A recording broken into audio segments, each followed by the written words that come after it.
Budget भाषणले नयाँ नीति ल्याउँछ, नयाँ रुल्स र नयाँ ट्याक्सहरू थप्छ, तर ती ठुला निर्णयहरू पछाडिको किन चाहिँ कसले बुझाउँछ? पहिलो कर लाग्ने लिमिट 10 लाख नै किन?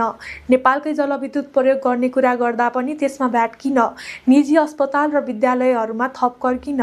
दैनिक गुजारा चलाउने राइड सेयरिङमा थप करको भार किन? अनि आम नागरिकले छुनै नसक्ने लग्जरी गुडमा चाहिँ कर छुट किन? अनि यो सबै पछाडिको वास्तविक लजिक के हो?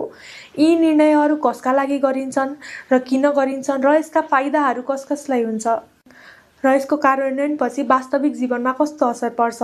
यसको उचित उत्तर बजेट निर्माण गर्ने निकायबाट आउन जरुरी छ। किनभने जब यी नीतिहरू लागू हुन्छ, निर्णय गर्नेहरूले भन्दा पहिले यसको असर बिजुलीको बिल तिर्ने परिवारले भोग्छन्। महिना मन नै लाग्दा विद्यालयको शुल्क तिर्ने अभिभावकले थेक्छन्। अस्पतालको बिल तिर्न ऋण खोज्ने बिरामीहरूले भोग्छन्। अनि दैनिक जीवन जिउन सङ्घर्ष गर्ने मानिसहरूले यसको बोझ उठाउँछन्।